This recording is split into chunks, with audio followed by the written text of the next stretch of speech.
Download करें जनमत Haryana app. भारतीय किसान यूनियन के हरियाणा प्रदेश अध्यक्ष इन दिनों मनोहर लाल सरकार को खूब गरिया रहे हैं। खासतौर पर पीपली में हुए लाठीचार्ज और रैली के बाद तो और भी ज्यादा आक्रामक हो गए हैं। चढ़ूनी सरकार को चेतावनी भी दे रहे हैं कि अगर केंद्र सरकार द्वारा लाए गए किसानों के अध्यादेश वापस नहीं ले गए तो प्रदेश भर में वो और भी बड़ा आंदोलन कर सकते हैं। सरकार जो है अंग्रेजों के जमाने से बुरा व्यवहार कर रही है। 307 का मुकदमा होता है इरादा कत्ल, और बहुत से लोगों पे मुकदमे दर्ज कर दिए, उन लोगों में भी कर दिए जो मौके पे थे भी नहीं। तो मैं सरकार को ये बता देना चाहता हूं कि हम आपका हर जुल्म जो है वो सहेंगे। आपको जितने और मुकदमे दर्ज करने हैं और करिए, आपको जो कर सकते हैं वो करिए, और आप बता दीजिए कि किस दिन हमने गिरफ्तार होने के लिए आना है। जिस आपने जेलें तैयार करिए, जब आप कहेंगे हम गिरफ्तारियां देने के लिए आएंगे, और पूरा हरियाणा का किसान जेलों में जाने के लिए तैयार है। आपके किसी जुल्म के आगे झुका नहीं जाएगा। वैसे भी चढ़ूनी पिछले कई सालों से खुद को किसानों का बड़ा नेता बताते रहे हैं, खुद को गैर राजनीतिक व्यक्ति कहते रहे हैं, लेकिन किसान आंदोलन की आड़ में वो सिर्फ अपनी राजनीति ही चमकाते रहे और किसानों का इस्तेमाल करते रहे हैं। गुरनाम सिंह चढ़ूनी शाहबाद विधानसभा क्षेत्र के चढ़ूनी जट्टान गांव के रहने वाले हैं। क्योंकि शाहबाद रिजर्व हल्का था, जिसकी वजह से उन्होंने 2019 में लाडवा विधानसभा क्षेत्र से चुनाव लड़ा। चुनाव में मतदाताओं ने बता दिया था कि वो किसानों के कितने बड़े नेता हैं। चढ़ूनी को विधानसभा में 2% भी मत नहीं मिले और सिर्फ 1307 मतों तक सिमट कर रह गए। विधानसभा चुनाव में शर्मनाक हार के बाद चढ़ूनी को भारतीय किसान यूनियन के अध्यक्ष पद से इस्तीफा तक देना पड़ गया था। चढ़ूनी ने हार के बाद यहां तक कह दिया था कि लोग आज भी जातिगत आधार पर वोटिंग कर रहे हैं। आर्थिक मुद्दों और किसानों की दुर्दशा चुनाव में कोई मुद्दा नहीं रहे।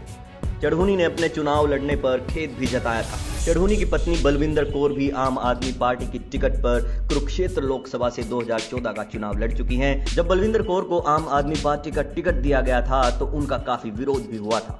लोकसभा चुनाव के नतीजों में साफ ये दिखाई भी दिया था।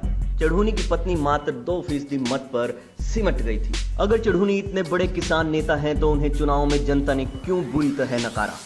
क्यों लाडवा सीट से वो किसानों का भरोसा नहीं जीत पाए? दूसरे किसान नेता तो चढ़ूनी पर सवाल उठा रहे हैं और पूछ रहे हैं कि आखिर उन्होंने कौन से बड़े किसान आंदोलन में हिस्सा लिया है, कौन से किसानों के हकों की लड़ाई लड़ी है। कि पहले 1982 में सिहा कांड हुआ, लुहारू कांड हुआ, उसके बाद निस्संग कांड जिसमें 2 किसान मारे गए, मेरे को भी गोली लगी, टोहाना कांड हुआ, नारनौंद कांड हुआ, सतनाली कादमा कांड हुआ, कोड़े खां कांड हुआ, शिमला और कंडेला में 56 किसानों की शहीदी हुई। किसी आंदोलन में शामिल हुए? किसी आंदोलन जब तक आप पैदा भी नहीं हुए थे, किसानों के नाम पे राजनीति करना आपने शुरू किया और किसानों को की एकता को तहस नहस किया।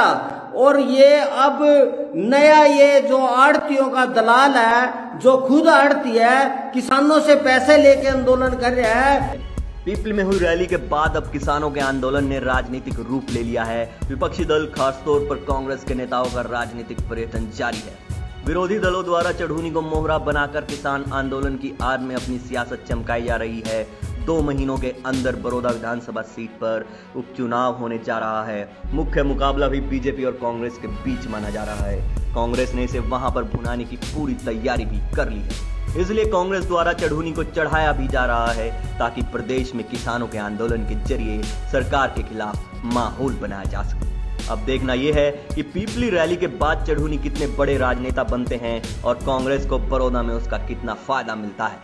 ब्यूरो रिपोर्ट, जनमत हरियाणा। राजनीति के आगे, राजनीति के पीछे, हर हलचल को जानने के लिए हमारे YouTube चैनल जनमत हरियाणा को लाइक करें, सब्सक्राइब करें और अपडेट रहने के लिए बेल आइकन दबाना ना भूलें। देखते रहें जनमत हरियाणा, सच के अलावा कुछ भी नहीं।